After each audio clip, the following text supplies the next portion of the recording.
Olá, boa noite a todos. Estamos aqui em mais uma live do Elas no Processo. Meu nome é Cecília Debrandi. Eu vou aguardar aqui as nossas convidadas de hoje, as nossas debatedoras de hoje, para que a gente possa começar propriamente dito o assunto. Hoje nós vamos falar sobre competência. Esse projeto ele visa discutir os 5 anos do Código de Processo Civil e nós já fizemos uma live no mês passado, a gente programou fazer uma por mês com relação a cada um dos capítulos do Código de Processo Civil para que a gente possa aí contribuir um pouquinho sobre as reflexões sobre esses 5 anos de vigência do Código. Deixa eu ver aqui. Já teve gente aqui chegando das nossas convidadas.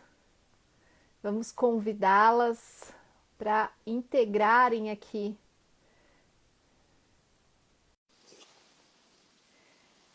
Ô, Márcio, eu não sei se o seu vai entrar. Ele está dizendo que você não pode participar. Vê se vai aparecer. Senão, você vai ter que atualizar o aplicativo. E aí, Camila, tudo bem? Oi, tudo bom, Ceci? Gelado por aí? Nossa, muito gelado. Eu tô até com vergonha de reclamar de frio aqui. Tá muito frio, sensação térmica em Porto Alegre tá bem baixa, quase perto dos 5 graus. Na Serra, então, é mais frio ainda. Nossa, aqui Faz tava parte, 4 né? graus hoje cedo, tava bem gelado, viu? Vou te contar. Faz parte. Nosso inverno aqui, esse ano, pelo jeito, chegou com tudo. Eu tive que catar minha jaquetinha de couro aqui, que senão não aguento. Marcinha, eu acho que você vai ter que sair e entrar de novo. Eu não consigo te convidar. Você vai ter que sair, atualizar seu aplicativo e entrar de novo. Que ele não deve estar atualizado para essa opção de 4 pessoas.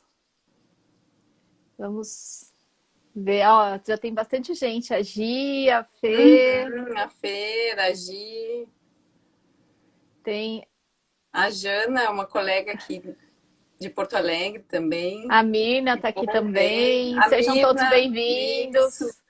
Ai, Também desculpa, vi a gente, não Mirna. consegui ver todo mundo. Tá todo mundo congelando também. Ah, agora vai dar Aham. certo. A Clarice entrou também.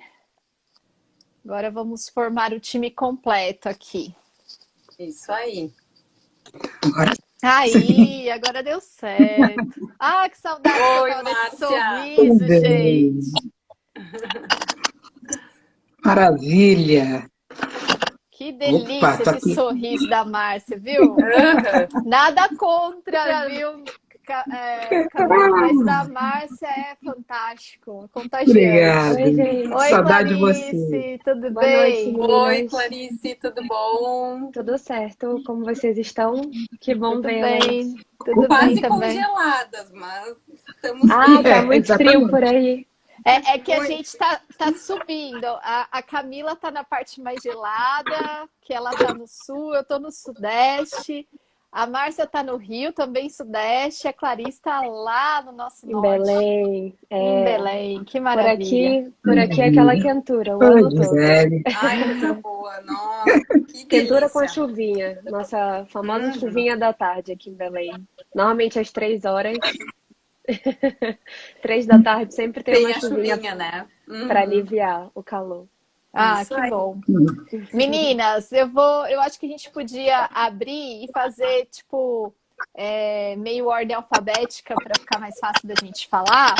E a Uhum. Camila aí fazer as primeiras apresentações. Diga quem você é, Camila, o que que você costuma estudar, para que a gente possa começar os debates sobre competência. Então, como eu estava falando hoje, o tema da vez é competência. E cada mês a gente vai escolher um tema, né, do código para discutir. Vamos lá, Camila, sua vez. Tá, ok. Obrigada, Clarice. Cecília, perdão.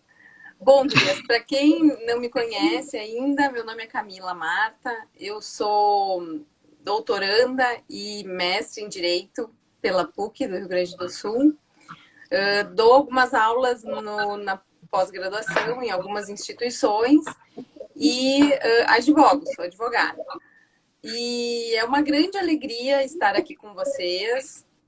Quero falar mais uma vez da minha gratidão por integrar o Elas no processo, dizer que eu fui recebida e fui acolhida de forma muito fraternal e calorosa por todas vocês. Dizer que eu não conheço nenhuma pessoalmente, apenas dos nossos contatos pelo WhatsApp, e dizer que é uma alegria muito grande compartilhar e aprender muita coisa com vocês, né? Ou até vou corrigir, eu conheço as meninas, as gurias aqui do Rio Grande do Sul, a Gisélia, a Cristina, enfim. Quando eu referi, falei das gurias fora do Rio Grande do Sul, né? Então, é uma alegria muito grande estar com vocês, fazer parte do Elas. Eu aprendo diariamente com todas vocês realmente são muito inspiradoras. E isso é uma coisa que eu acho que é uma característica desse coletivo e é muito legal fazer parte dele e compartilhar tudo isso com vocês. A nossa fala de hoje é com relação à competência, né? Acho que é importante a gente dar uma contextualizada na questão da competência, porque quando a gente fala em competência, a gente tem que acabar falando um pouquinho também de jurisdição, né? Então, a gente sabe ali que a competência, que a jurisdição ela é um poder do Estado, né? É decorrente da soberania de dizer do Estado, de dizer o direito, né? E a competência, por sua vez, é aquela limitação, como é que eu posso dizer? É uma medida da jurisdição, né? Então, a partir daí, a gente pode concluir que todos os membros do Poder Judiciário, têm a jurisdição, eles vão poder dizer o direito aos jurisdicionados, mas na medida da sua competência.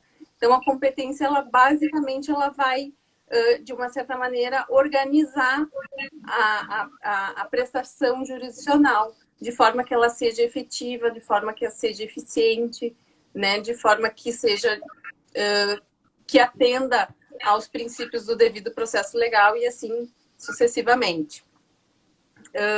Eu acho legal também a gente dar uma abordada aqui nessa questão da repartição tríplice da competência, que, de uma certa maneira, se a gente for relacionar com o Código de 73, não houve grandes alterações. Se mantém aquela repartição com relação ao critério objetivo, critério funcional e critério territorial, onde o critério objetivo ele engloba a competência em razão da matéria, em razão da pessoa ou em razão do valor da causa.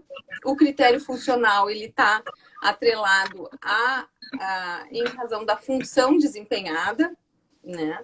E, por sua vez, o critério territorial engloba a questão mais comum que a gente está mais acostumado até a lidar como regra geral, que tem a ver com o domicílio das partes, o domicílio do réu, que acaba sendo uma regra geral, da situação da coisa para aquelas ações que envolvem imóveis, né? E do local dos fatos e atos jurídicos, quando a gente está trabalhando ações indenizatórias ou decorrentes de algum acidente, enfim, de algum fato que a gente efetivamente precise ingressar em juízo. Ocorre que, algumas vezes, essa competência, essas questões de competência podem sofrer modificações. E aí a gente tem a questão da conexão e da continência, né? A conexão ela vai ocorrer quando a gente tem o mesmo pedido e a mesma causa de pedir, e em ações diferentes, logicamente, como, por exemplo, uma ação de nulidade de testamento, mais de uma proposta por herdeiros diferentes, por exemplo, né?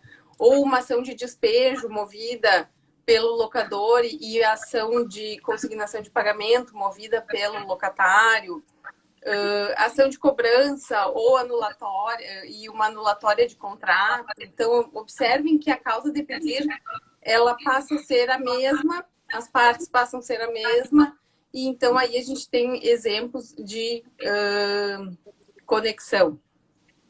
Tá? A continência ela vai existir quando a gente tem as mesmas partes e causa de pedir, mas o pedido de uma é mais abrangente ao pedido da outra. né? E aí a gente tem a modificação da competência em razão até de evitar julgamentos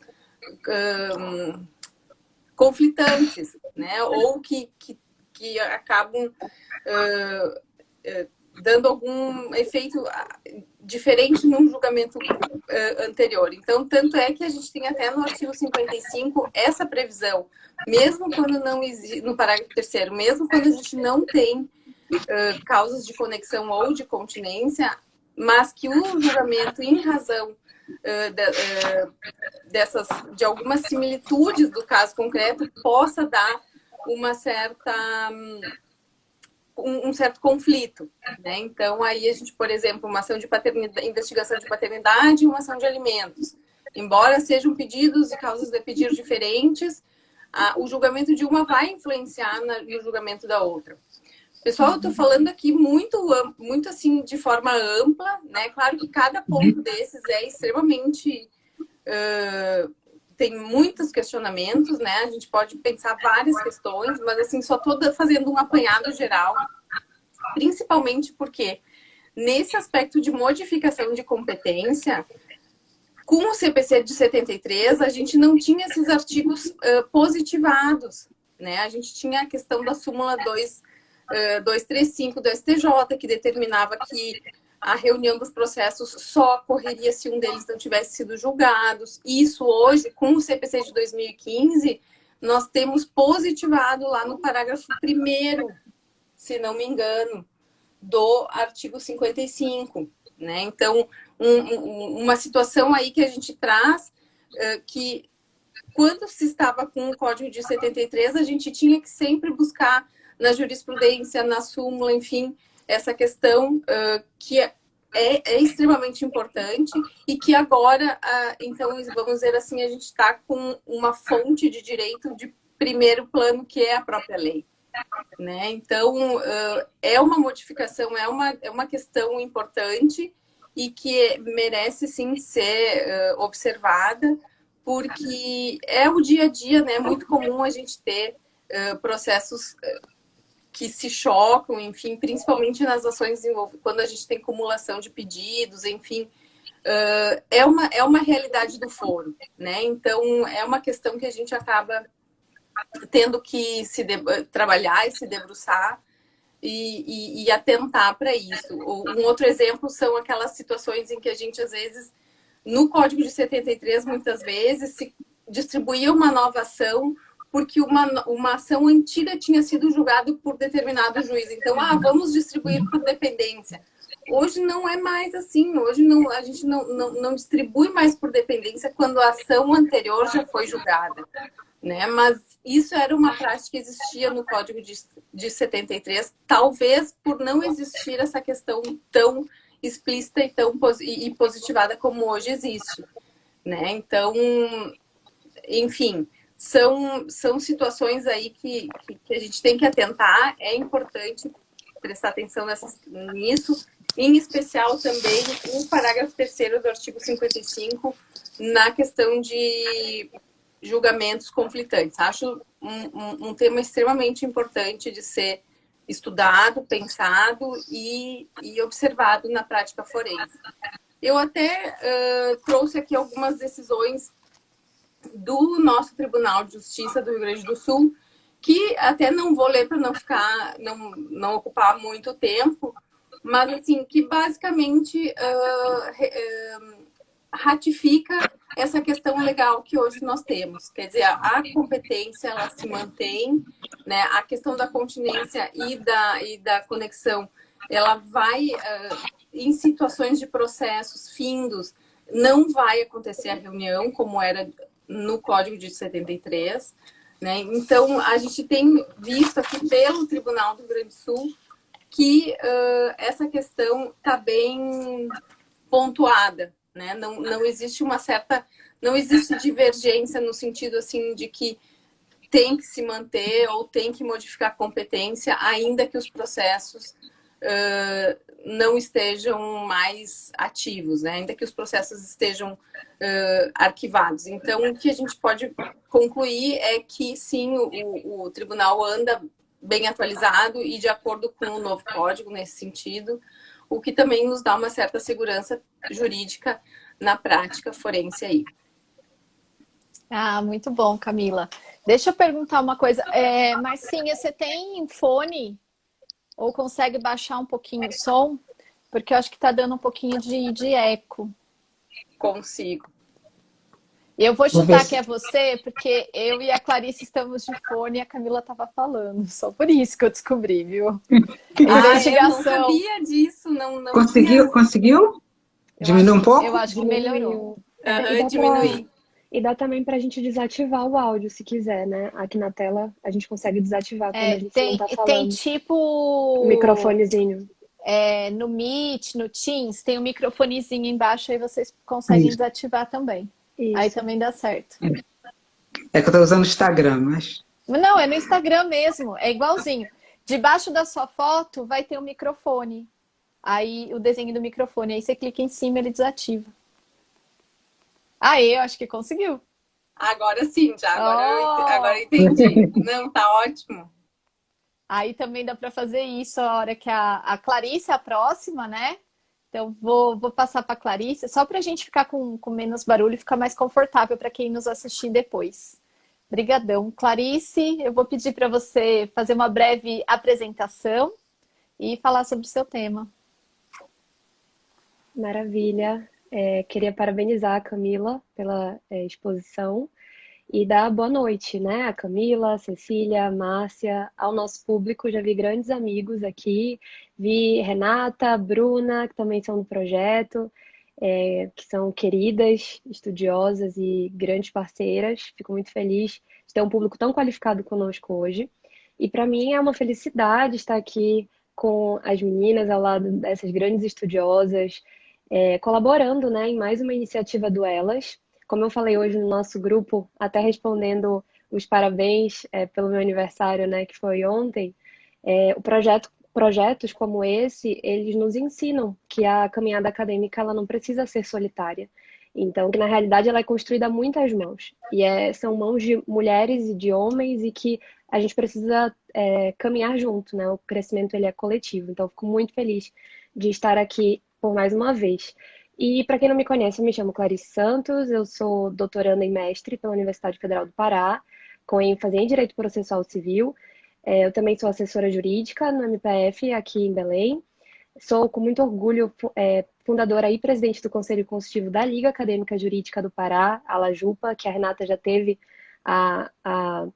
já esteve conosco como palestrante presencialmente aqui, quando ainda era possível naquele momento, que foi uma experiência muito bacana, e a partir de então a gente estreitou os laços para que hoje eu estivesse ao lado dela e de todas vocês aqui no projeto, no Elas. Sou professora universitária do Centro Universitário Fibra e também Direito Processual Civil e integrante do projeto Elas no Processo.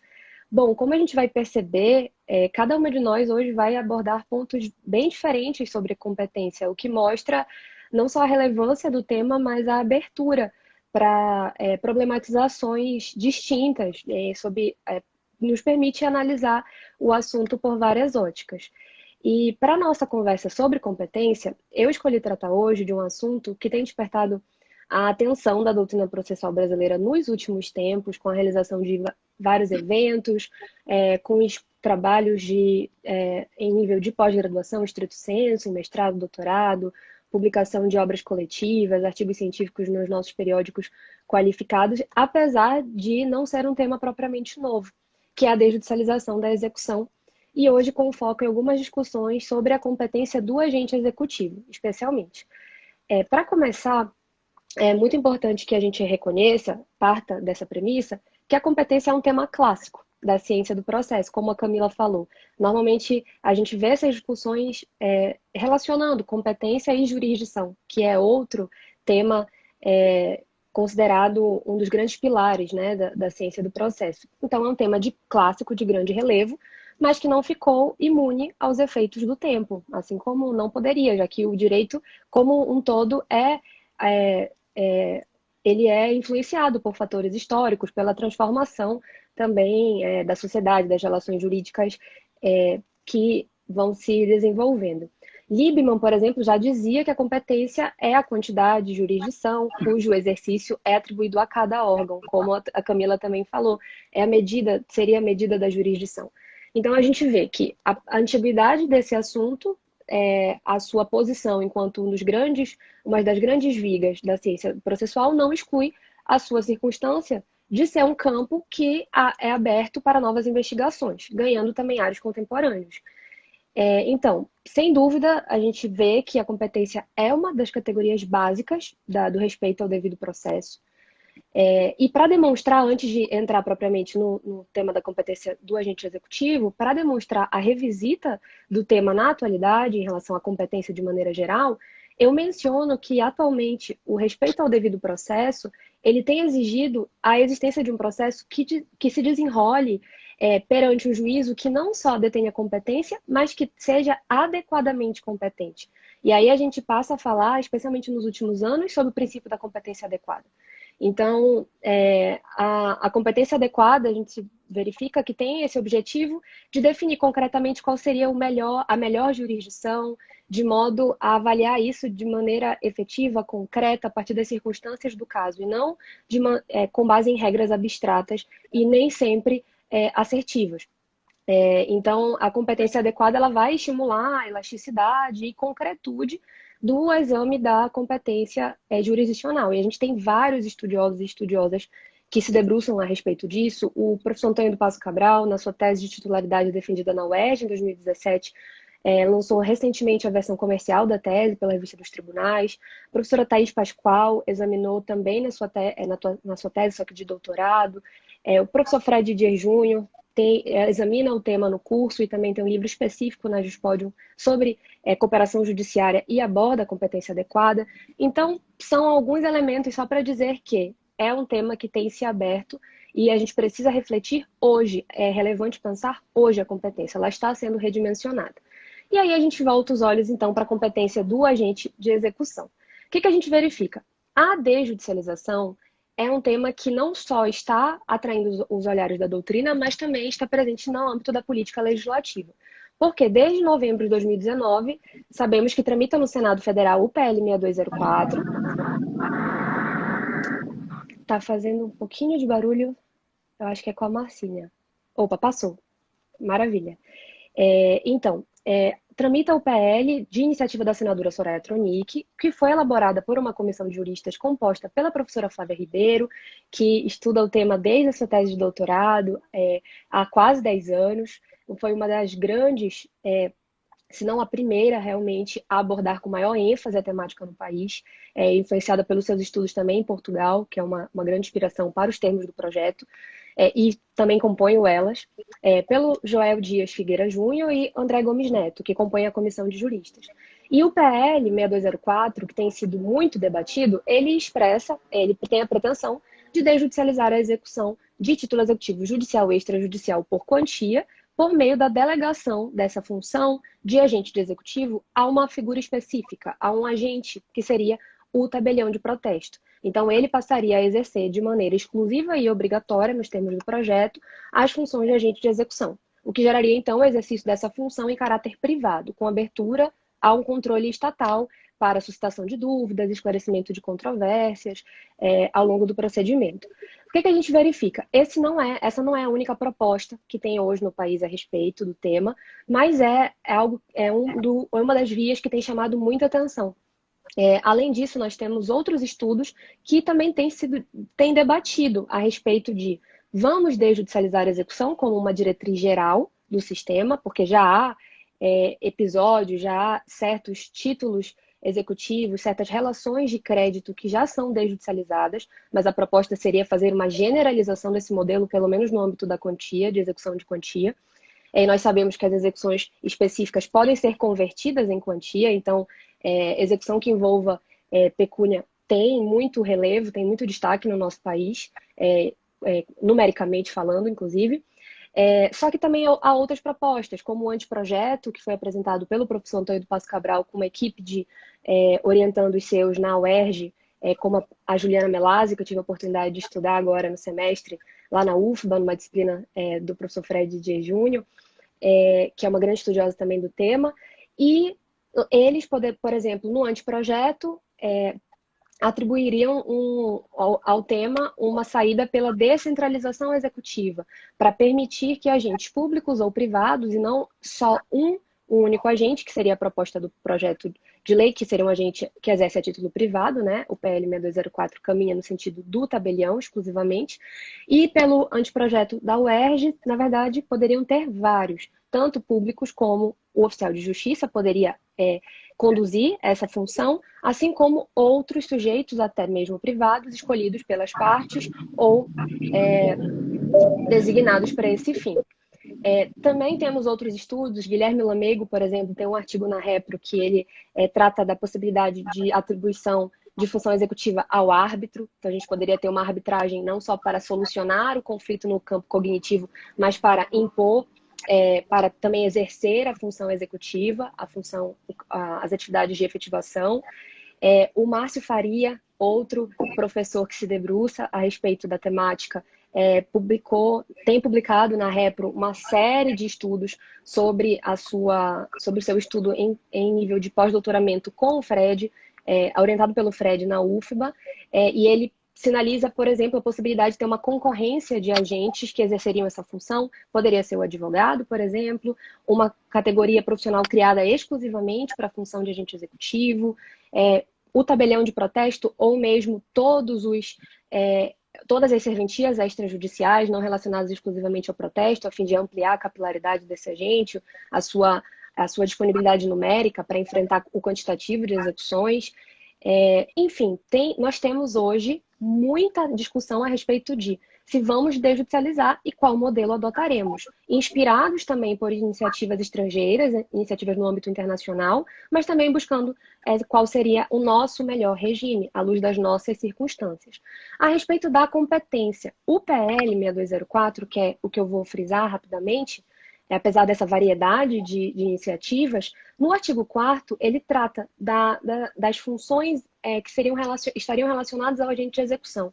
E ele fala, incumbe ao agente de execução. E nesses diversos incisos, há atividades com muitas finalidades, desde examinar o requerimento inicial para começar a execução desjudicializada, até envolvendo consulta à base de dados mínima obrigatória, que seria disponibilizada a esse sujeito, efetuar a citação, efetuar penhora, avaliação de bens, realizar atos de expropriação, pagamento ao exequente, extinguir a execução, suspendê-la e também consultar o juízo em relação a dúvidas que surgirem, dúvidas relevantes, assim como encaminhar ao juízo suscitações das partes ou de terceiros. Então, esse artigo 4º, ele tem despertado, ele tem convocado muito exame e, portanto, também discussão, controvérsias sobre o limite, especialmente quando a gente discute qual seria o espaço que o agente de executivo, aqui no caso o tabelião, teria para que ele não invada a margem que a gente teria destinada para atos de reserva de jurisdição, e assim jurisdição entendida enquanto jurisdição estatal. Então, só rapidamente para levantar algumas questões. Em relação à consulta de base de dados mínima, esse é um assunto que tem sido muito discutido. Por quê? Quais seriam esses dados? E a partir desse acesso, se haveria algum tipo de violação à intimidade ou privacidade, já que a gente estaria falando de controle de informações que dizem respeito a direitos fundamentais, e se, por exemplo, isso não estaria reservado apenas a uma decisão judicial, a um controle jurisdicional estatal. Então, por exemplo, o anteprojeto da UERJ já é um pouco mais restrito nesse sentido e frisa que esse acesso, pelo menos em linhas gerais, deveria ficar a cargo exclusivamente do juiz. Mas penso que é possível que haja, pelo menos já refletindo sobre esse ponto, é possível que haja esse acesso, desde que a gente também estabeleça quais dados seriam. Seriam apenas dados cadastrais, como já é a política do Marco Civil da Internet, como já estaria em consonância com a Lei Geral de Proteção de Dados, por exemplo. Enfim, penso que há como compatibilizar esse acesso, se for esse modelo adotado. Mas isso deve ter restrições, a gente deve pensar em limites, então é um ponto relevante. Outra questão diz sobre a extinção da execução. Pelo PL, o agente executivo, o tabelião de protesto, ele declararia extinta a execução. E aí vem uma discussão.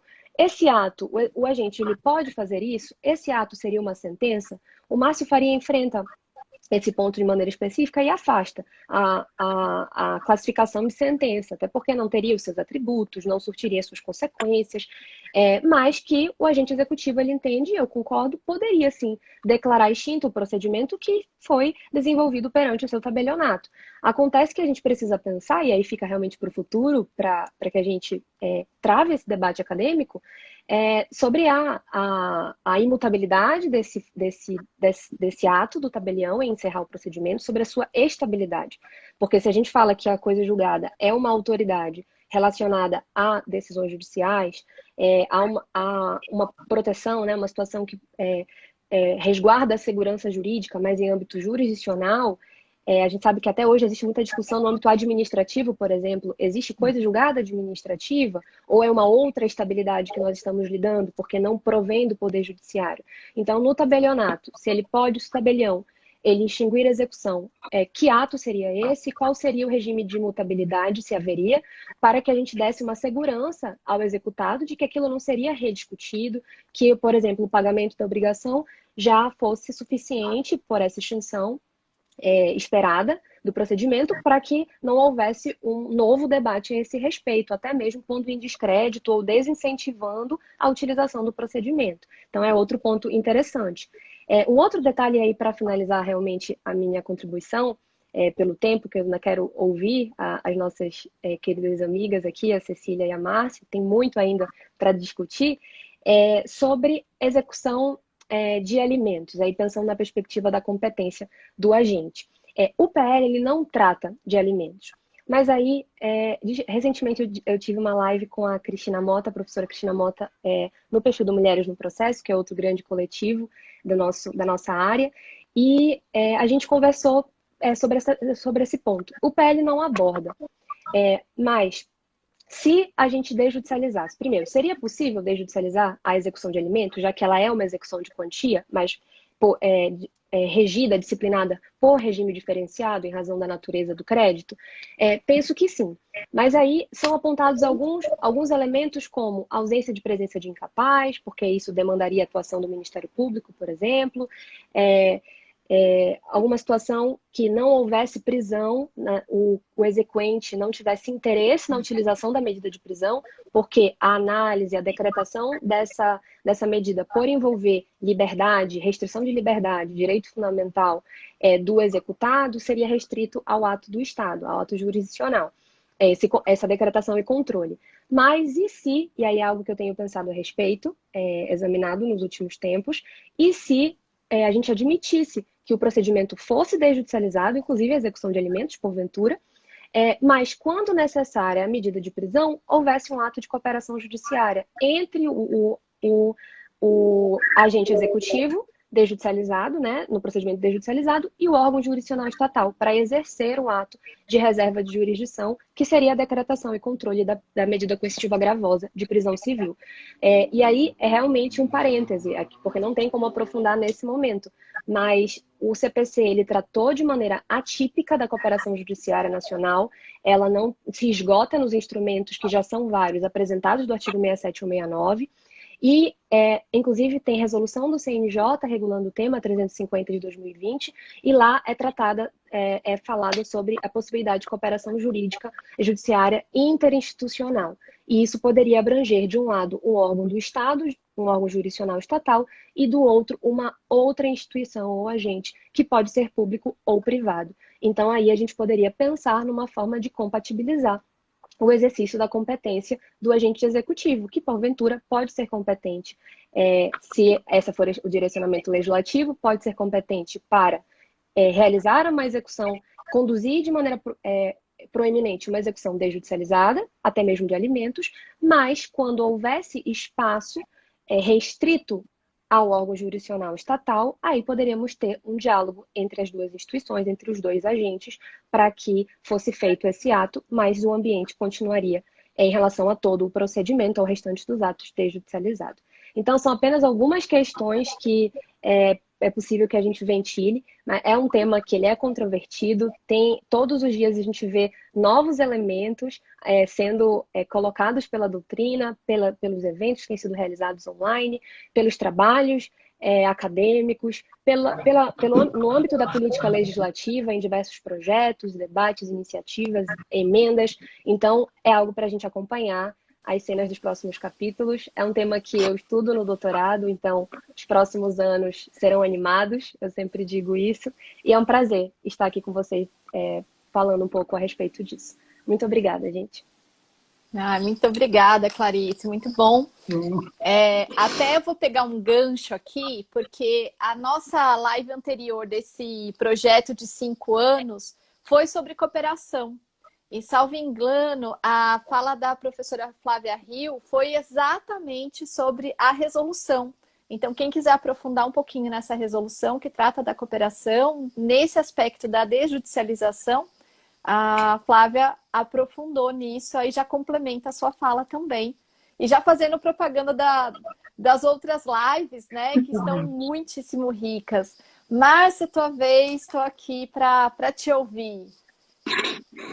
Olá, boa noite a todos, a todas. Um prazer estar aqui de novo, todas nós juntas, de maneira virtual, mas juntas.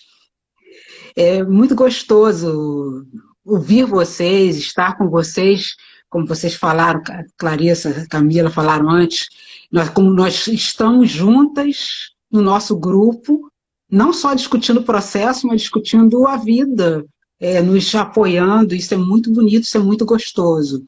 É um projeto que realmente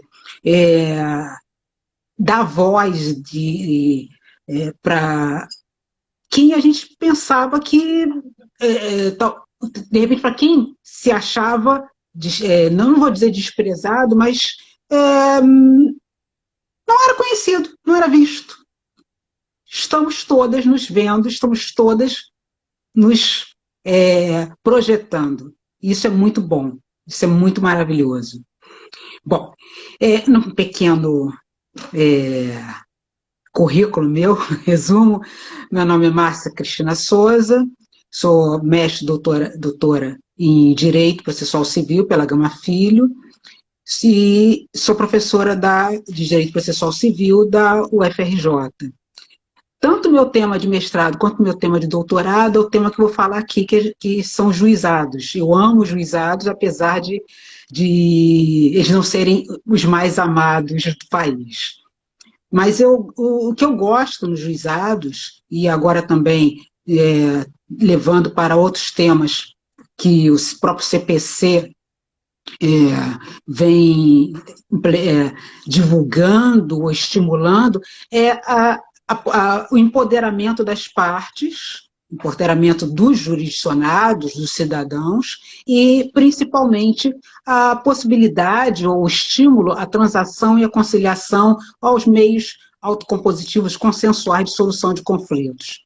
Isso não começou com os juizados, naturalmente, esse tema não começou com os juizados, mas os juizados foram o órgão jurisdicional onde esse tema ganhou um impulso há mais de 20 anos atrás, e a partir daí, também a questão da simplificação do processo, a partir daí o CPC de 2015 bebeu nessa fonte de estímulo às soluções consensuais, e também, sempre falo para os meus alunos, tanto na graduação quanto na pós, o estímulo aos negócios processuais, à simplificação do processo. E por que nesse tema aqui, como falando nessas lives sobre os 5 anos do Código de Processo, por que falar de juizados? Por que falar de uma lei extravagante, que é até anterior ao Código de Processo? Porque sempre houve uma ligação entre as normas.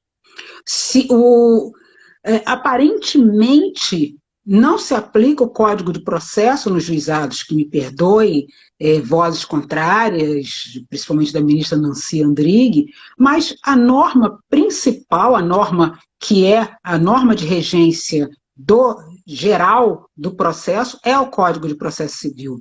E não há como se falar de qualquer outra norma processual sem aplicação do Código de Processo. E um outro aspecto também é que no Código de Processo Civil de 1973, nós tínhamos um procedimento que era o procedimento sumário. E aqui é o ponto que é extremamente sensível com relação aos juizados atualmente. Quando a primeira norma que regeu os juizados, que deu início, que foi a norma criadora, instituidora dos juizados, foi a Lei de Pequenas Causas, que até faz com que todos nós, ou muitos de nós, ainda se refira a esse órgão como se fosse juizado de pequenas causas, juízo de pequenas causas. Então, essa lei de 1984, ela foi criada como um balão de ensaio para o maior acesso à justiça àquelas pessoas que tinham dificuldades financeiras, institucionais, culturais, de resolver seus conflitos, que, em tese, eram de menor complexidade, não se usava o termo nessa época, mas eram de menor complexidade, eram de menores valores, pelo menos em relação ao Código de Processo Civil. Então, quando a Lei 7.244 foi instituída, quando ela foi criada, ela, como era um balão de ensaio, como era ainda quase que realmente uma experiência, ela utilizou como competência a norma do CPC, do procedimento sumário, as mesmas matérias. Isso foi reproduzido na 9.099. Principalmente quando se lê o artigo 3º, inciso 2º da Lei 9.099, que foi a lei que revogou a 7.244, quando da redemocratização do Brasil, o que nós temos? O artigo 3º, nos seus 2 primeiros incisos, é uma cópia do artigo 275 do revogado Código de Processo Civil de 1973, com a mesma ideia que havia na lei de 1984. O autor pode optar por ajuizar a sua causa pelo extinto procedimento sumário, no Código de 1973, com advogado, obrigatoriamente, pagamento de custas e todo o procedimento mais complexo, apesar de ser mais simples do que o procedimento ordinário, ou levar a sua questão para os juizados, sem advogado, um procedimento mais célere, concentrado, gratuito. Muito bem. Mesmíssima competência para cível, vara dos juizados, um órgão da justiça comum, com algumas diferenças básicas. O que nós temos? Qual é o grande ponto de dificuldade que tanto a doutrina quanto a jurisprudência se depara e continua a se deparar? O inciso 2º do revogado artigo 275 deixava bem claro que havia uma lista de matérias que deveriam ser ajuizadas pelo procedimento sumário, não poderiam ser levadas para o procedimento ordinário, que era o atual procedimento comum, salvo por uma questão de legitimidade das pessoas, o que se fosse, mas essa lista de matérias independia do valor da causa, não havia teto. E essa regra foi levada para o inciso 2º do artigo 3º da Lei 9.099.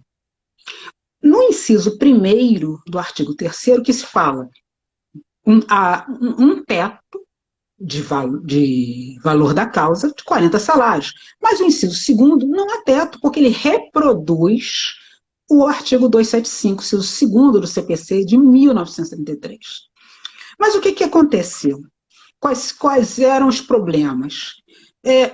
Por uma interpretação que talvez remonte à Lei 7.244, boa parte do judiciário brasileiro entende que os juizados são a justiça dos 40 salários, que todas as causas a serem levadas pelos juizados, sejam aquelas com competência por valor, sejam aquelas de competência por matéria, estariam limitadas pelo teto de 40 salários, que não é o que está na lei. E por que eu digo que talvez seja uma interpretação que venha da Lei 7.244? Porque a Lei 7.244 deixava bem claro que havia um teto de 20 salários mínimos para todas as causas. Mas isso não foi reproduzido na 9.099. Não há esse teto. O que também contribuiu para uma confusão de interpretações. O advento dos 2 juizados, que eu chamo de juizados públicos, os juizados federais e os juizados da Fazenda Pública, o primeiro em 2001 e o segundo em 2009. Ali, sim, limitou-se o teto para qualquer causa, o valor de 60 salários. Então, ali não há discussão. Nos juizados públicos não há discussão, e nos extintos juizados de pequenas causas não há discussão. Mas mantém-se a discussão na 9.099. E essa discussão mais exacerbada, e eu não entendi muito bem por quê, quando o Código de Processo Civil revoga, claro, a lei atual revoga o código anterior e, numa outra atividade da norma, mantém a competência dos juizados para as causas do revogado, do extinto artigo 275. A mesma matéria continua de competência dos juizados. E, de novo, nós deveríamos fazer a leitura entendendo que nessas causas não há teto de valor. E aí eu faço eu volto à divisão que, se não me falha a memória, o Alexandre Freitas Câmara faz entre juizados de pequenas, entre causas de menor complexidade civil e causas pequenas, as de valor, na sistemática atual do Código 40 salários, sem especificidade de matéria, e as causas de menor complexidade civil são aquelas que estão na lista do revogado, inciso 2º do artigo 275, a qual o inciso 2º do artigo 3º da 9.099 faz referência. Mas essas causas não necessariamente são de menor complexidade civil, mas essas causas deveriam ter um teto. Não, pode ser, realmente, algumas são de complexidade. Não há como se negar que, por exemplo, uma causa que diga respeito a danos em imóvel urbano, vamos colocar em termos claros, vazamento no apartamento, por exemplo, elas podem necessitar de perícia, elas podem ser, sim, causas de maior complexidade. Mas dentro do que, da lista, do rol da lei, é o que nós temos por enquanto, é essa sistemática que nós temos. Há necessidade de alteração? Sim. Há necessidade de atualização do rol de matérias? Sim. Há necessidade, aí eu faço mais uma generalização, há uma necessidade de atualização da norma? Sim. Não só para adequar, eventualmente, como há diversos projetos de lei, adequar talvez a competência dos juizados a um teto de 40, que não me parece que seja interessante, mas pode ser uma opção, já que os outros 2 juizados têm teto, ou até mesmo uniformizar o valor dos 3 juizados no sistema realmente de uma justiça de 60 salários, também é uma opção, mas não há como se entender que há uma diferença entre que há um teto de valor para toda e qualquer causa de competência dos juizados. Então, o artigo 1063 do Código de Processo Civil ele faz remissão a essa ultratividade. Né? O anteprojeto do CPC, aliás, ele também trata de um outro ponto muito importante, que daqui a pouco eu vou falar rapidamente, mas é preciso se sistematizar, se uniformizar esse entendimento. É interessante porque o STJ já se manifestou, apesar de não ser da competência do STJ decidir causas relativas a questões dos juizados, mas já houve mais uma decisão do STJ no sentido de entender que a competência por valor é a competência por matéria nos juizados. Preciso distinguir esses dois temas de uma vez por todas, enquanto não há uma nova norma, que é ao qual se refere o artigo 1063 do Código de Processo Civil, entender-se que há competência por valor e competência por matéria nos juizados. Um outro ponto aqui também, que como eu havia falado rapidamente, que está no anteprojeto, que estava na exposição de motivos do Código de Processo Civil, é transformar os juizados especiais cíveis numa justiça de competência absoluta, num órgão de competência absoluta, como já o são os juizados públicos. Isso também é interessante porque, tanto quando a Lei 7.244 entrou em vigor, mas principalmente a 9.099, houve uma discussão muito interessante, que eu li bastante sobre o tema, sobre se permitir que o autor faça uma escolha de qual órgão ele quer ajuizar a sua causa, escolher competência, como se competência fosse, em regra, uma questão dispositiva que estivesse na possibilidade de atuação do autor, em detrimento do réu, que o réu não tem essa possibilidade de escolher se ele quer uma justiça mais complexa, com provas mais robustas, com recursos, ou a justiça que o autor escolheu porque é a melhor para ele.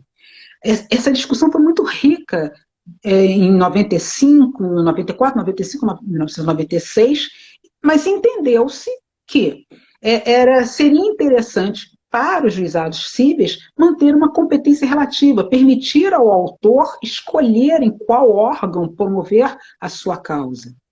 Só que agora nós não temos mais essa opção na medida em que as varas cíveis não são mais competentes para o procedimento sumário, porque o procedimento sumário foi extinto.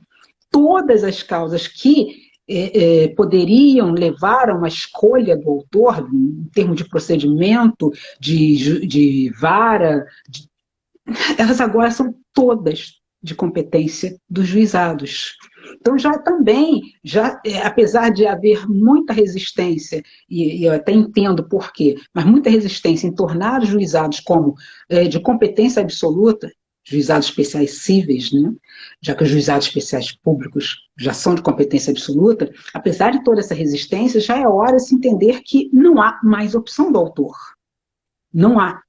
É preciso efetivamente legislar nesse sentido, como é a proposta no anteprojeto do Código de Processo Civil.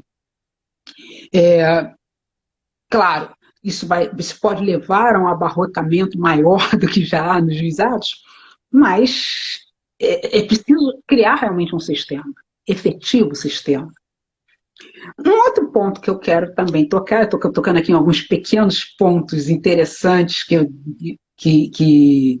eu acho que também merecem ser discutidos, é a questão da competência territorial nos juizados.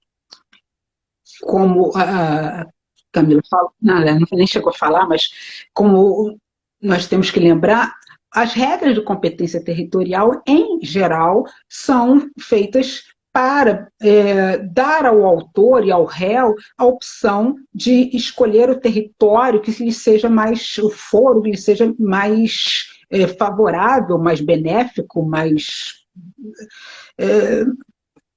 o que ele quiser.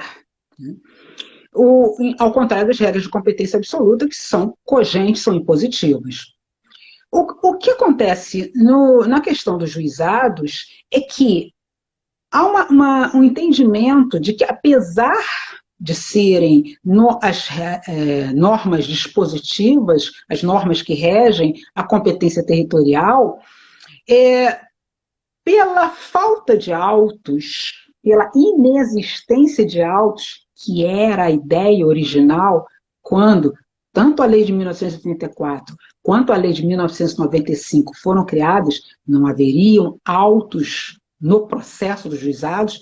Então, quando o autor descumprisse as normas de competência territorial, o juiz dos juizados se veria obrigado a extinguir o processo sem resolução de mérito. Isso está no artigo 51.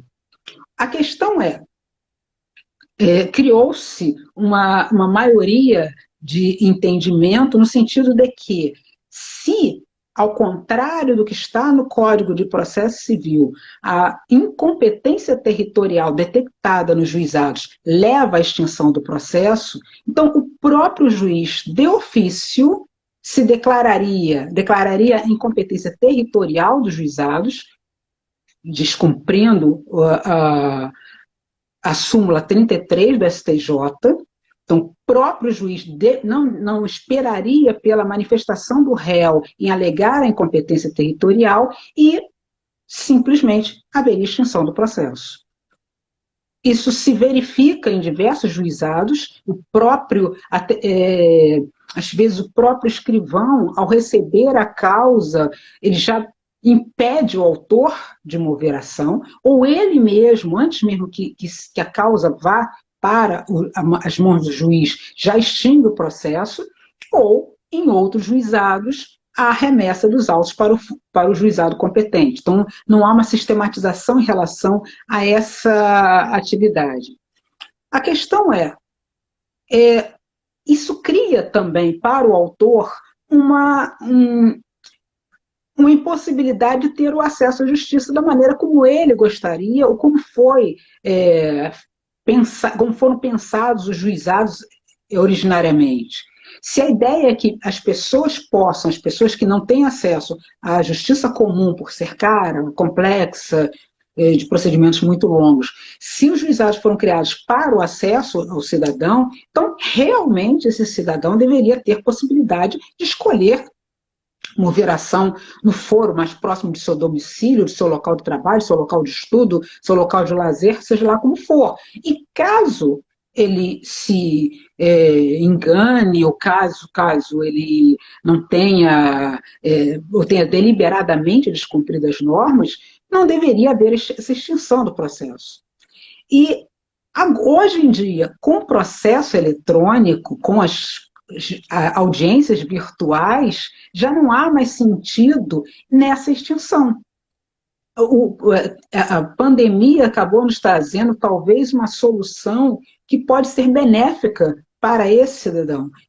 Principalmente aqui no Rio de Janeiro, que nós temos juizados em diversos bairros, essa extinção do processo é extremamente maléfica para o autor, que uma cidade do tamanho do Rio de Janeiro, uma pessoa mora num bairro, praticamente só vai para casa para dormir, passa o dia inteiro num local de trabalho, ali ela pratica algum negócio jurídico, e ali ela gostaria de resolver, naquele foro, naquele território, ela gostaria de resolver o seu conflito, ela é obrigada a se deslocar para o local de trabalho, local de domicílio, para resolver uma questão de menor complexidade, o que acaba lhe trazendo muito mais prejuízo do que seria a razão de ser das regras dos juizados.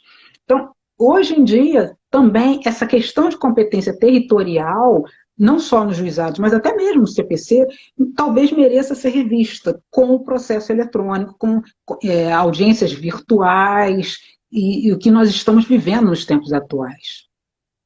E, por fim, eu gostaria de falar rapidamente dessa questão da desjudicialização da execução de um dos projetos e da possibilidade que está se falando, que eu participei de um dos debates com relação aos juizados.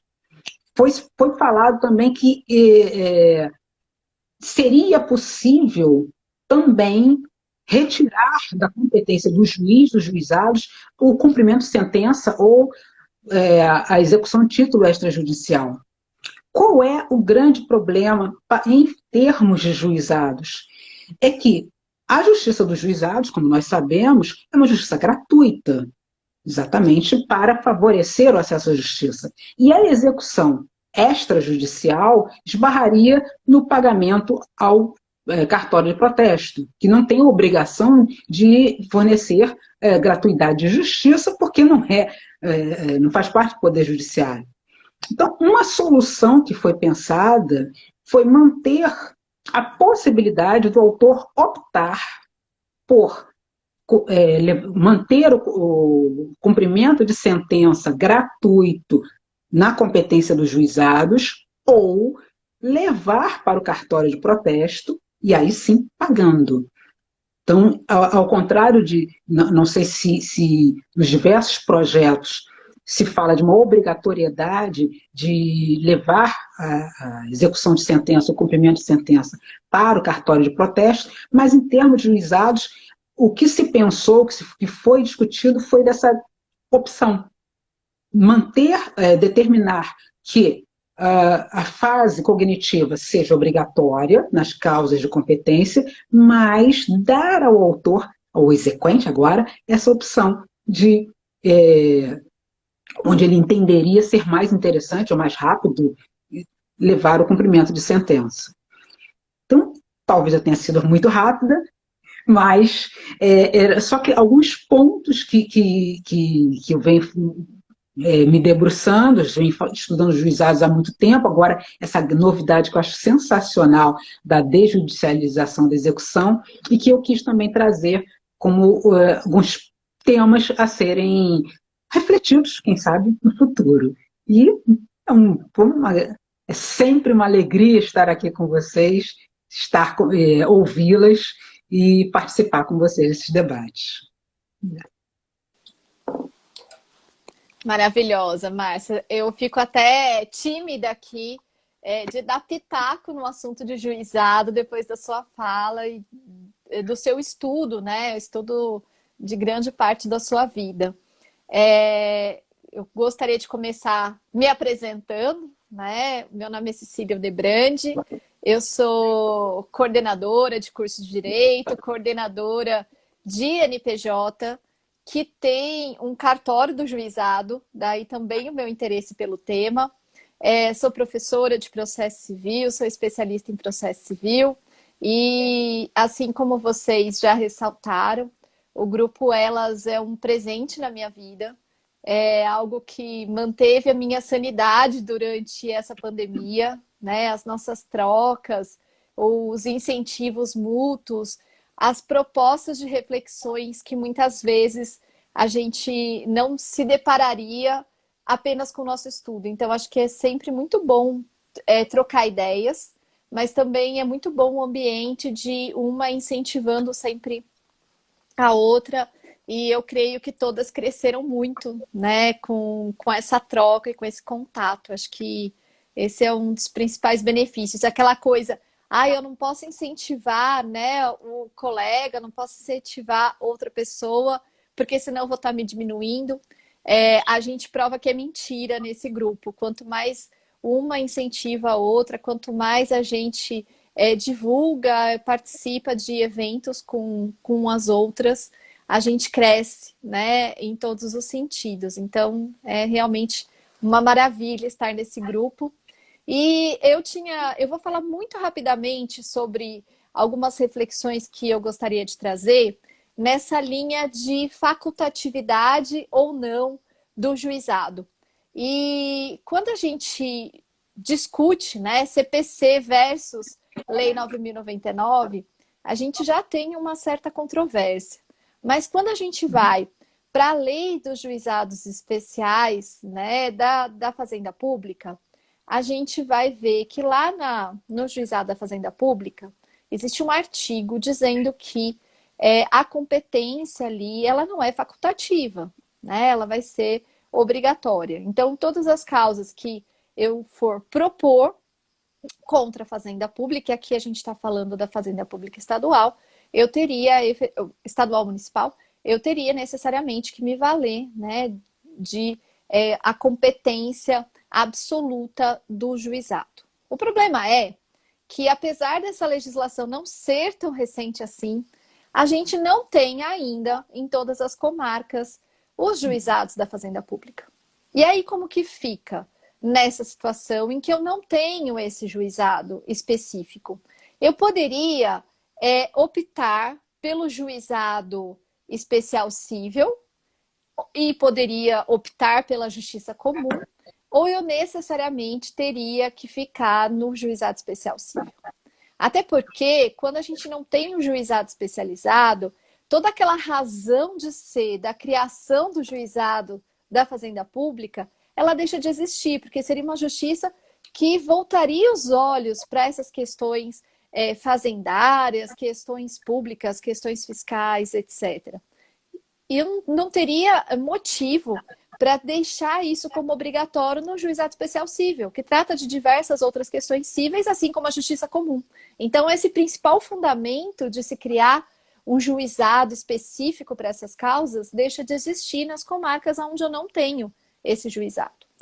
E isso gerou uma série de discussões, né? A gente tem bastante controvérsia, e nos últimos anos eu tenho visto uma evolução da jurisprudência no sentido de se entender que, nesse caso, seria, sim, uma competência facultativa. O Tribunal de Justiça de São Paulo, por exemplo, nesse último ano em que a gente teve um aumento, né, de causas contra a fazenda, inclusive, ele tem se mantido nessa linha de entender como facultativa a competência do juizado especial cível nas comarcas em que a gente não tenha o juizado da fazenda pública. E outro complicador, e aí já fazendo reflexo com o Código de Processo Civil de 2015, é a limitação ao cabimento do agravo de instrumento. Porque quando eu ingresso, né, eu, autor, optei pela justiça comum, então eu escolhi a competência, pensando aí numa questão de facultatividade.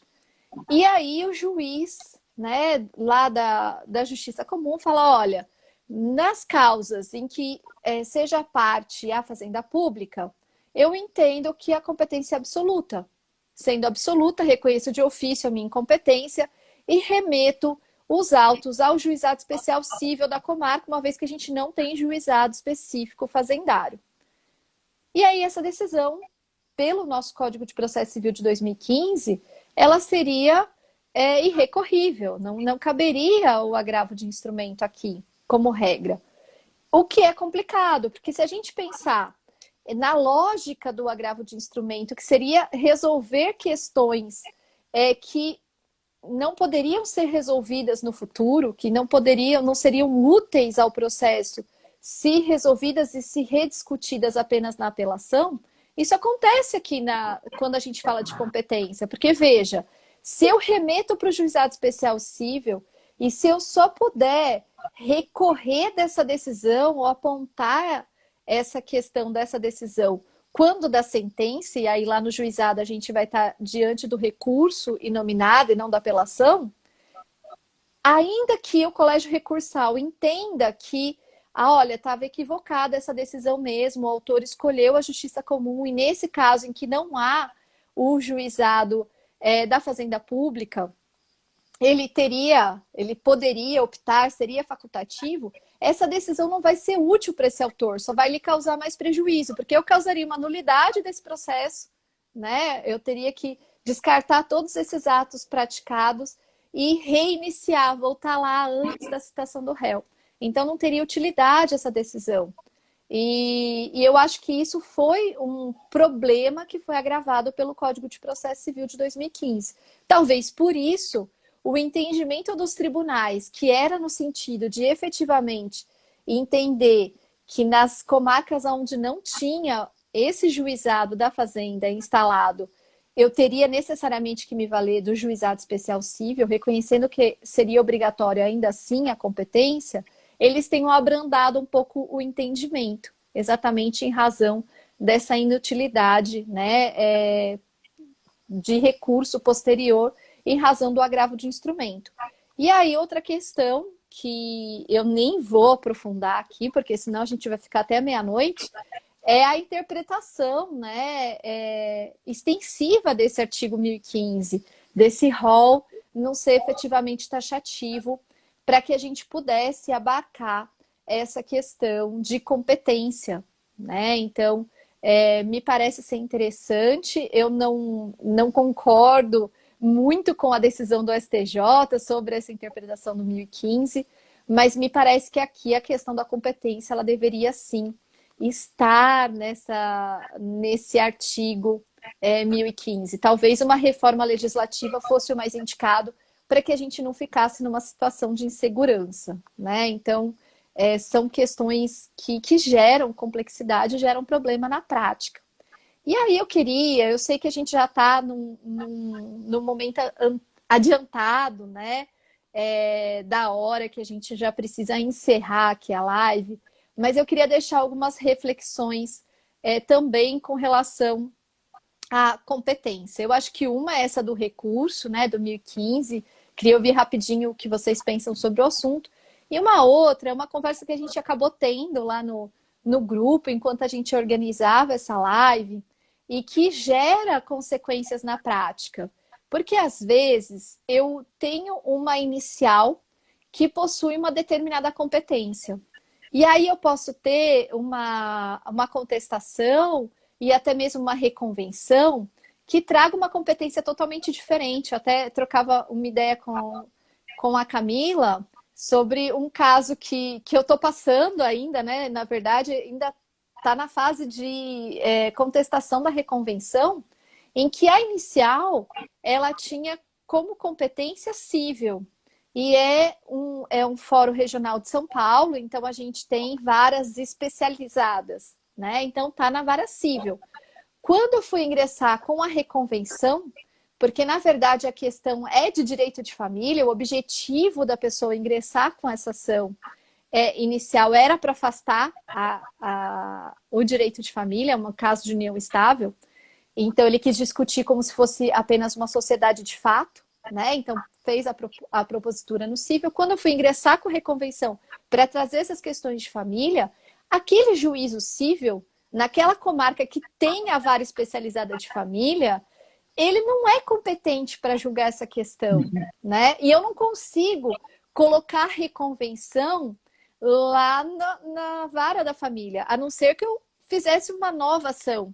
Então, veja que eu tenho situações que o Código de Processo Civil, em que pese tem evoluído e trazido aí questões que já eram polêmicas, que constavam da jurisprudência, ele tentou resolver grande parte, mas ainda assim a gente tem situações na prática que deixam algumas reflexões com relação, principalmente essa questão de conflito de competência. Então, eu queria ouvir de vocês, o que vocês acham sobre esses temas, o que vocês pensam, o que poderia acontecer para a gente resolver esse conflito, esses problemas. Palavra de vocês.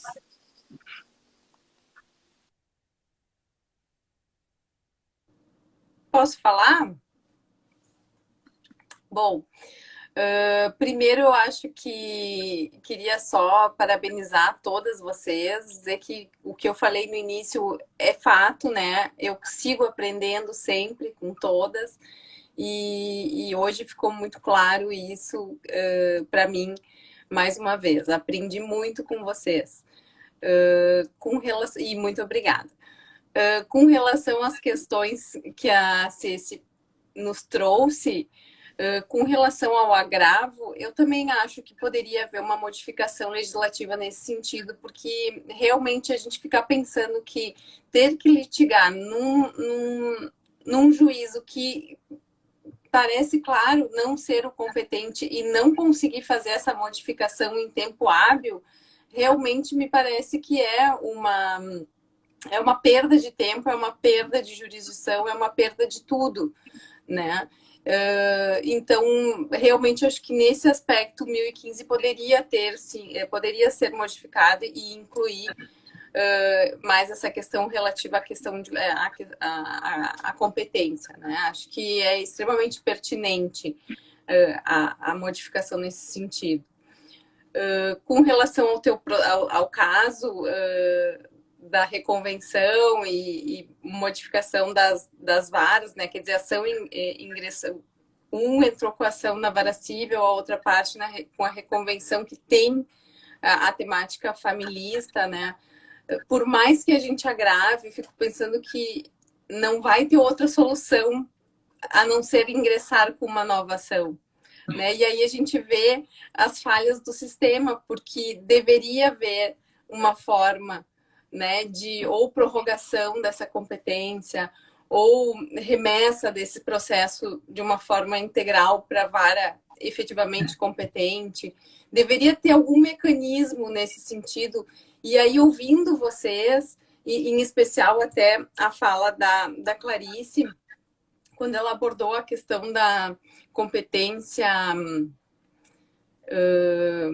adequada, me parece que talvez fecha muito bem essa novidade doutrinária com essas questões que vocês trouxeram. E aproveito até para colocar essa questão da competência adequada no problema trazido pela Márcia, com relação aos juizados especiais de vários pontos da cidade. O jurisdicionado trabalha num ponto, reside no outro. De uma certa forma, há essa dificuldade de locomoção, enfim, de mobilidade urbana, mais ainda nos grandes centros.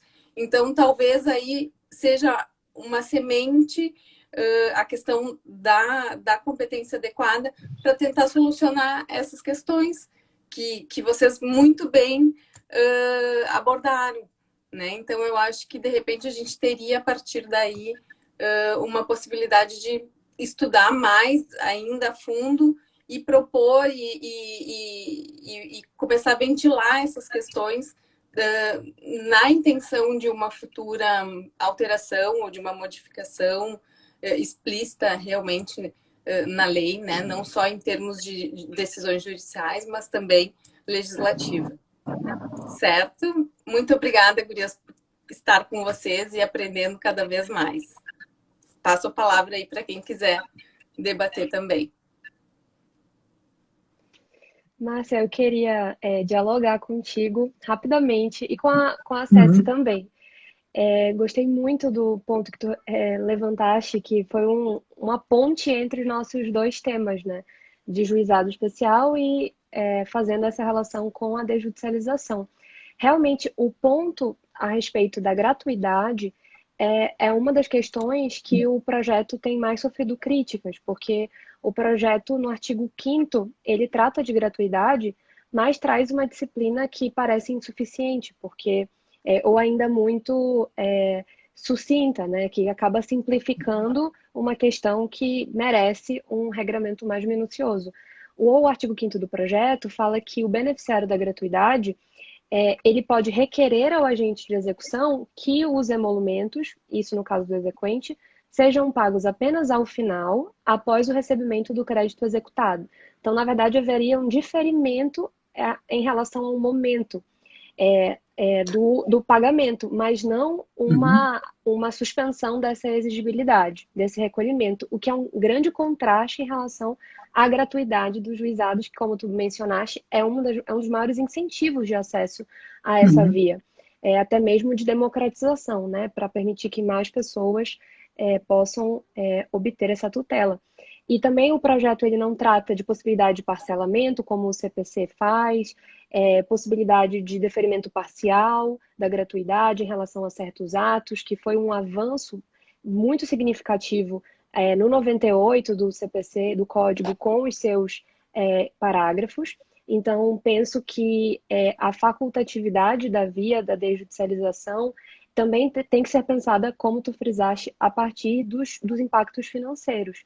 Então, realmente, estabelecer um regime, um sistema, um modelo de desjudicialização executiva que haja opções e uma delas possa ser menos onerosa financeiramente, é algo que contribui para a tutela efetiva de direitos, inclusive sua perspectiva financeira. Então, realmente, é algo que merece ser mais aprofundado.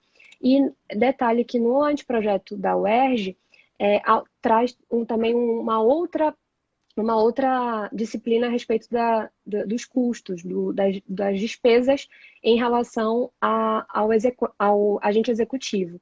Porque como eles entendem que pode ser um agente público ou privado, na primeira possibilidade, eles aqui pontuam que essas despesas deveriam ser adiantadas pelo exequente, salvo se ele for beneficiário de gratuidade, quando então elas deveriam ser adiantadas pelo Estado e ressarcidas pelo executado ao final, como ocorre com os honorários periciais.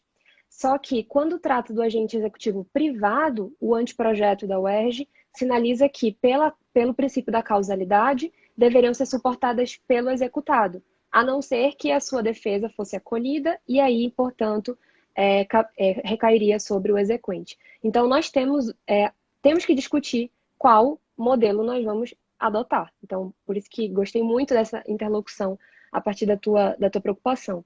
Em relação a acesso também, sou bastante crítica sobre o posicionamento do STJ a respeito do rol de cabimento do agravo de instrumento, que seria taxatividade mitigada. Me alinho ao teu pensamento que cria mais problemas do que resolve, além de ter a perspectiva de ter usurpado em alguma medida a competência legislativa, porque a gente tem uma modificação de lei na esfera jurisprudencial. Mesmo que o direito seja uma ciência interpretativa e o processo, portanto, também, nós temos que encontrar a margem em que isso é possível, sem que a gente renuncie de maneira indevida ao processo, à submissão ao processo legislativo. Então, a não inclusão da competência no rol expresso do 1015 foi um dos motivos que começou a se formar esse movimento em torno da ampliação dessas hipóteses, porque a competência é um tema extremamente relevante e apenas poder discutir em uma possível apelação, quando todo o processo já se desenvolveu, é realmente muito danoso. Só que ficar no aguardo diário de quais situações, matérias, questões o STJ vai considerar como agravável de instrumento é algo que gera insegurança e que incentiva a utilização de agravos de instrumento em relação a qualquer questão. Porque aí, se você, porventura, esperar o final do processo, a sentença, e eventual apelação ou contra-razões, pode ser que o tribunal entenda que, na verdade, era uma decisão agravável de instrumento e que você já perdeu a oportunidade. Então, isso gera produz um incentivo até mesmo negativo no âmbito da recorribilidade, porque antes, se nós lidávamos com situações de urgência no regime anterior para ser agravável de instrumento, agora a gente lida, não, é melhor que eu agrave para que depois eu não haja um entendimento que não era uma situação, eu seja surpreendido pelo cabimento da apelação para essa situação. Então, é algo que parece ter trazido mais prejuízos, até mesmo que a gente não considere que houve uma invasão legislativa, uma invasão ao espaço legislativo, os objetivos práticos em relação a desafogar o sistema recursal, a dar maior operabilidade, contribuir para a eficiência, não parece ter caminhado nesse sentido. Então, ainda estamos numa situação de insegurança, aguardando as novidades sobre o cabimento ou não de agravo de instrumento a depender das matérias. Então, eu já falei também até um pouquinho demais, mas é um prazer estar aqui com vocês. Como a Camila disse, aprendi muito e saio daqui com novas reflexões para o futuro. Obrigada. Bom, eu como agora fui levemente provocada e adorei, eu também estou muito feliz aqui dessa aula, que vocês também sempre me proporcionam. E o tema que, essa questão, vocês colocaram a questão do agravo, começou a Cecília, e vocês levaram para esse ponto. Se na justiça comum esse rol, em tese taxativo do 1015 já traz problema, vocês levem a questão para os juizados que foram criados com a ideia, com uma visão utópica de que não haveria necessidade de recorrer das decisões interlocutórias, porque o processo é tão rápido que poderia ser tudo concentrado no recurso nominado, a prática, nesses mais de 20 anos, tem demonstrado que não. É muito pior a situação nos juizados, e a utilização do mandado de segurança como substituto do agravo, violando a própria norma da lei, a própria lei do mandado de segurança, dando uma competência para a turma recursal, que não é a ideia, próprio nome, conselho recursal, turma recursal, uma ampliação de uma competência de maneira indevida, isso então, nos juizados, cria mais problema ainda. Mas as questões dos juizados são simples. Não necessariamente. Quando eu falei de menor complexidade civil, é simplesmente para diferenciar, porque muitas vezes são muito complexas. E há questões processuais ou decisões interlocutórias que mereceriam, sim, agravo. Mereceriam. É algo que é motivo de muita briga, muita discussão.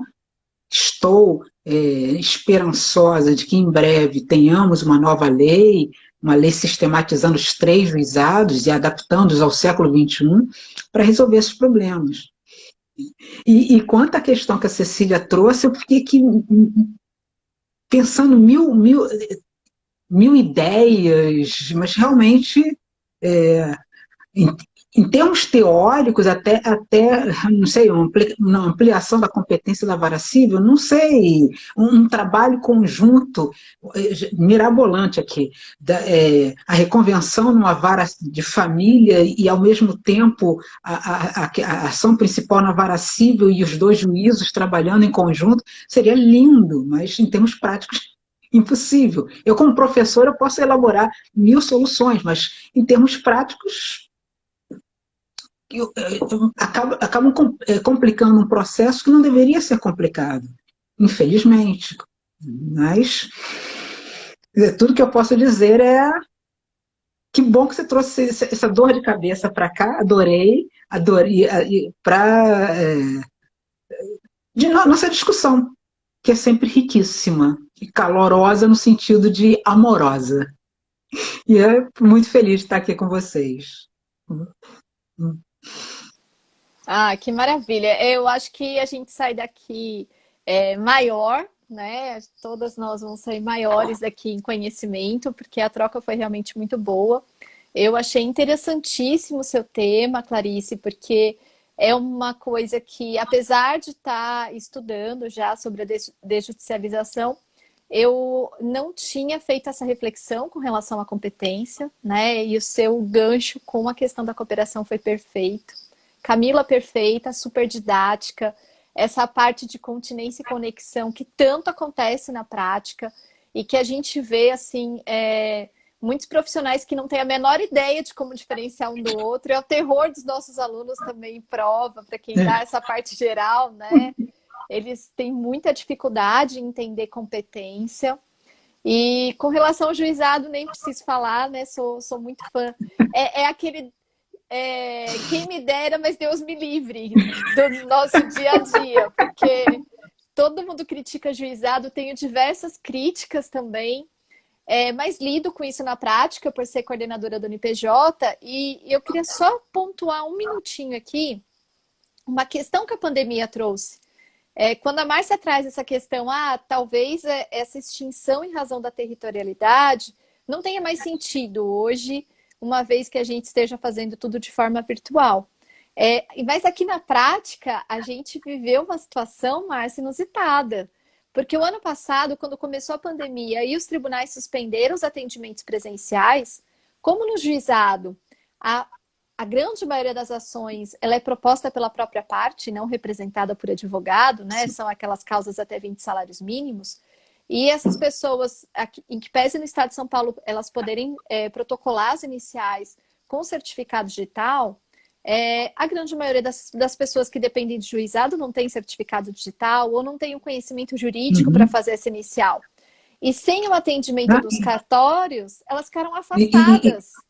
E um outro detalhe também, muitas delas não têm equipamento, não têm internet. Que isso também é um ponto. Até o artigo que eu fiz com a Cris, analisando o caso concreto aqui do juizado, que faz umas 3 semanas, 4 semanas que foi publicado lá no Empório, que era sobre a exclusão digital no juizado especial. A gente escreveu sobre isso, a Cris trouxe uma contribuição fantástica, ficou maravilhoso o artigo, fazendo essa reflexão também. Se a gente for pensar, apenas 40% das pessoas têm acesso a uma internet que não seja no celular.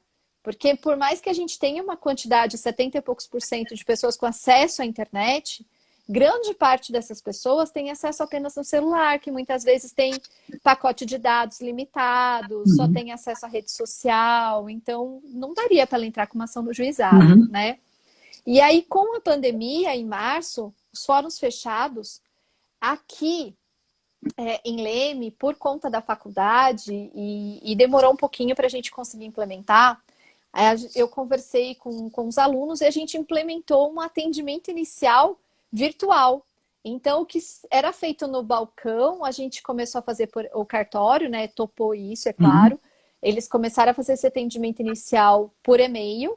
E os atendimentos que eram feitos pelos estagiários, que é a parte que eu coordeno no juizado, todas as ações iniciais que não são através de advogado, que começam pelo NPJ, a gente começou a fazer pelo aplicativo de videoconferência, o Teams, que é o que foi escolhido pelo Tribunal de Justiça de São Paulo.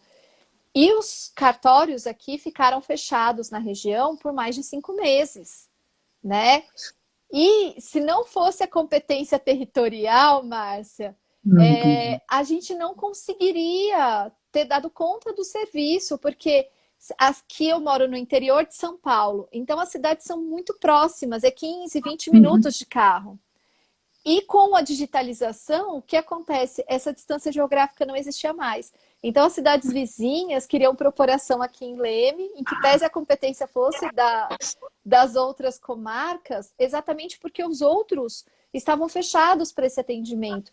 E veja, quando eu penso na questão de acesso à justiça, que eu sou extrema defensora, tem sido meu objeto de estudo aí nesse último ano, inclusive publiquei várias coisas nesse sentido de acesso à justiça, eu não acho que as partes estão erradas, não. Eu concordo absolutamente com você.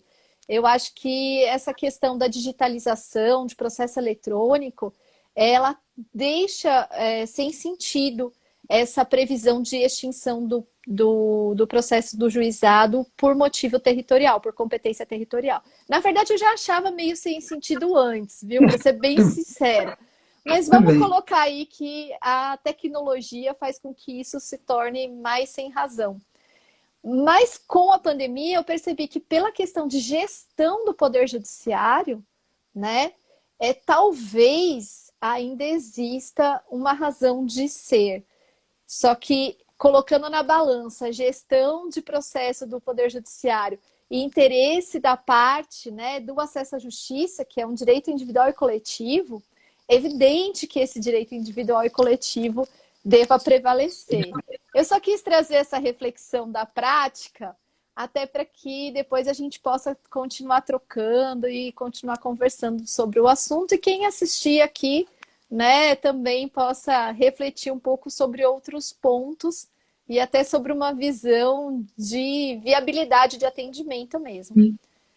É isso, gente. Eu acho que a gente pode finalizar, né? Passamos da hora, mas realmente para 4 falarem em 1 hora fica bem difícil e a gente não conseguiria abrir para os debates que foram tão ricos. Eu vou abrir para vocês para as palavras finais para a gente poder encerrar. Eu vou começar, então. Pode começar, Cris. Pode começar, Cris. Obrigada. Então, gente, muito obrigada. Eu quero agradecer, foi maravilhoso.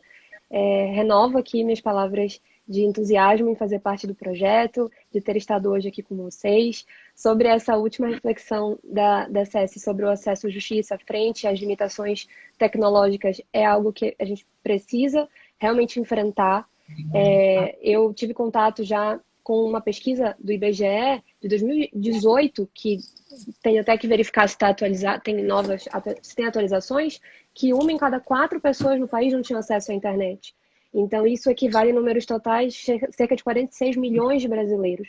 E a pandemia nos colocou diante dessa situação de limitação de deslocamento, de utilização cada vez mais intensa da tecnologia, e o judiciário teve, a partir de provimentos, de atos do CNJ, em âmbito também local dos tribunais, teve que se convocar, né? Foi convocado a olhar para esse problema. Mas ainda temos muito para enfrentar. Essa atualidade do NPJ é muito rica. Especialmente quando a gente pensa que não há, de maneira estrutural, espaços nas estruturas públicas dos fóruns, do judiciário, para receber as partes, por exemplo, que não tenham acesso a, como a Márcia falou, a máquina, a computador, a notebook, a esses instrumentos de tecnologia. Ou, quando não tem acesso regular à internet, utiliza a internet no celular, com limitação, porque isso tem também impacto financeiro. E os tribunais não têm ainda, de maneira adequada, um espaço, isso de maneira uniforme, porque a gente lida também com desigualdades regionais. Estamos falando aqui de diversas regiões do país. Regiões como o Norte e Nordeste têm ainda mais desafios em relação a diferenças socioeconômicas, e precisamos, então, estruturar as nossas instituições para enfrentar o problema. Não basta apenas dizer que a tecnologia ajuda, que ela é importante, mas precisamos ter condições materiais, não só humanas, com equipe de estruturação da justiça, mas também de estrutura, para receber as partes, os seus advogados, e isso nos juizados especiais, em demandas com pessoas que estão numa situação de vulnerabilidade, é ainda mais importante. Assim, a gente precisa realmente olhar. Então, vamos continuar a nossa conversa, com certeza. Muito obrigada, gente. Uma boa noite. E a todos que também estiveram por aqui.